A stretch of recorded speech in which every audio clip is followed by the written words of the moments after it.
Assalamualaikum warahmatullahi wabarakatuh. Perkenalkan, saya Teguh Fajiansyah, peserta pelatihan pengawasan mutu pembangunan bangunan gedung secara e-learning. Pada kesempatan ini, saya akan memaparkan hasil studi kasus terkait pengawasan mutu pada tahap operasi dan maintenance bangunan gedung dan kawasan kantor Kementerian Koordinator 3, Kabupaten Penajam Pasir Utara, Provinsi Kalimantan Timur.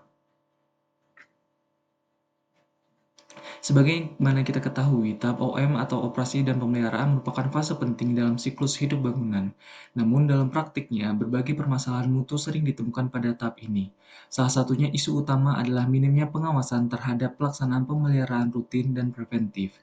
Di samping itu, ketiadaan standar operasional prosedur atau SOP pemeliharaan yang baku dan terdokumentasi menyebabkan tidak adanya acuan yang konsisten dalam menjaga performa bangunan.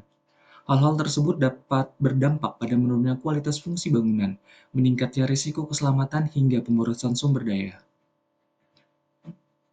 Maksud dan tujuan dari laporan studi kasus ini adalah untuk mengidentifikasi permasalahan mutu bangunan pada tahap OM, sehingga menyusun strategi pengendalian dan rekomendasi pengawasan teknis.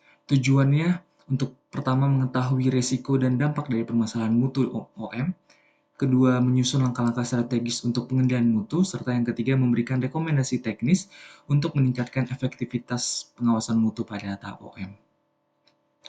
Permasalahan yang muncul pada tahap operasi dan maintenance studi kasus ini antara lain, dokumen OM belum lengkap, terutama manual teknis dan SOP pemeliharaan, sehingga berpotensi menghambat perawatan bangunan secara optimal. Lalu, jadwal pemeliharaan preventif belum diterapkan secara konsisten sehingga beresiko menimbulkan kerusakan sistem struktur, arsitektur, dan MEP.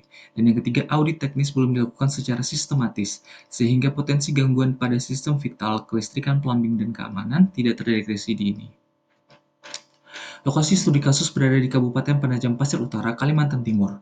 Pembangunan komplek gedung Kementerian Koordinator ini bertujuan untuk menyediakan ruang kerja bagi ASN di lingkungan Kementerian Koordinator, serta ruang kerja sementara swing space bagi ASN dari kementerian dan lembaga terkait pada tahap awal pengembangan Ibu Kota Negara atau IKN.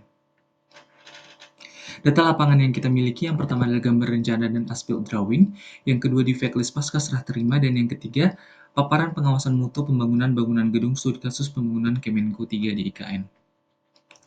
Hasil inspeksi lapangan menunjukkan bahwa pengawasan mutu pada tahap operasi dan pemeliharaan belum berjalan optimal. Hal ini terlihat dari ketiadaan sistem pemeliharaan berkala, kurangnya dokumentasi teknis, serta ketidaksesuaian terhadap standar mutu pasca konstruksi. Secara fisik, ditemukan kerusakan pada plafon seperti retak, bocor, rembes, dan lubang terbuka. Dinding mengalami rembesan, cat tidak merata, serta wallpaper terkelupas. Sistem MEP bermasalah, termasuk florden, buntu, flush toilet, dan shower tidak berfungsi, serta indikasi bahaya listrik pada tombol flushing. Kubikel toilet belum lengkap, engsel berkarat, dan terdapat celah antar partisi. Pada pintu ditemukan kerusakan seperti daun pintu gompal, handle rusak, dan door closer tidak berfungsi dengan baik. Interline seperti plin tidak melekat sempurna dan lantai mengalami genangan serta rembesan air.